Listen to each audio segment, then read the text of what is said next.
Olá, pessoal. O artigo escolhido foi Tendências nos programas de reintrodução de espécies de animais silvestres no Brasil.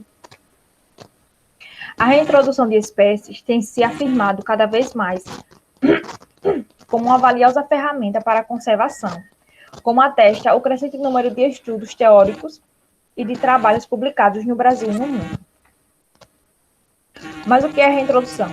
Segundo a União Internacional para a Conservação da Natureza, 1998, a reintrodução consiste na tentativa de estabelecer uma espécie em uma área que era parte de sua distribuição geográfica histórica original, ou seja, seu habitat natural, né?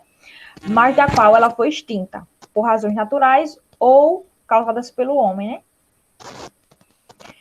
Essas duas imagens representam a reintrodução das espécies no seu habitat. Elas não estão no artigo, elas foram tiradas da internet mesmo, apenas para enriquecer a apresentação. As reintroduções são o tipo mais comum de translocações, ou seja, é a soltura intencional de indivíduos na natureza em uma tentativa de estabelecer, restabelecer ou aumentar a população. Apesar do aumento significativo na quantidade dos projetos de reintrodução, com finalidades conservacionistas, suas taxas de sucesso são consideradas baixas. De forma geral, foi identificado que as chances de sucesso de uma reintrodução são maiores quando a população usada, né, a espécie usada, ela é selvagem.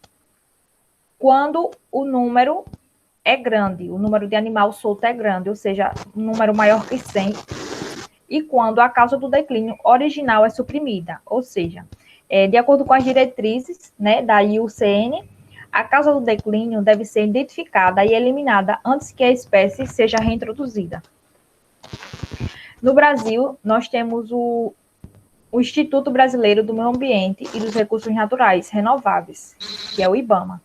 Ele é o órgão responsável pelo planejamento e pela execução de ações dirigidas à proteção da fauna, incluídas aí ações de fiscalização, controle, transporte, comercialização de espécies silvestres introduzidas ou nativas do país.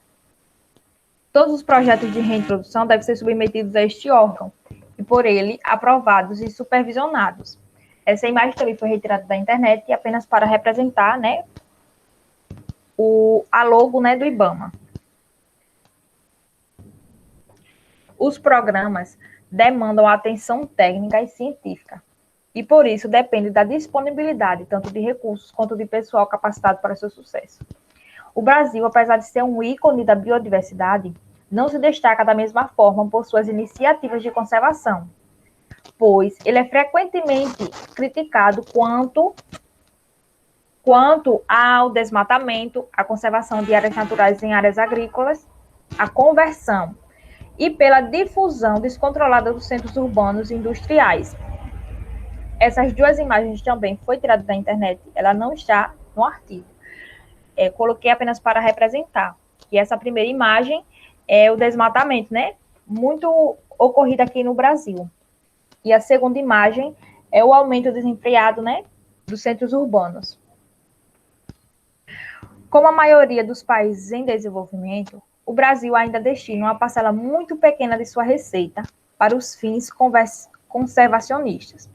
Somente a partir da década de 1970, tem-se visto um maior desenvolvimento das ações, particularmente como iniciativas das organizações não governamentais, e em resposta ao surgimento e aperfeiçoamento das leis de proteção ambiental.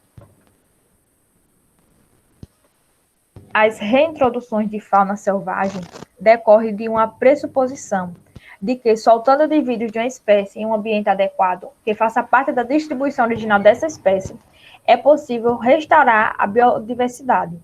Assim, em termos de conservação, espera-se que os indivíduos soltos possam sobreviver, se estabelecer e reproduzir na área de soltura. É importante considerar que a sobrevivência e a conservação de uma dada espécie depende de uma população mínima, ou seja, de uma população que tem um tamanho suficiente, né, para resistir aos efeitos naturais, né, demográfico, ambiental, genética mesmo, O Brasil tem uma grande biodiversidade e tem a responsabilidade de conservar todas as espécies e ecossistemas naturais. Entretanto, poucos locais têm sido adequadamente pesquisados e os inventários locais são frequentemente incompletos.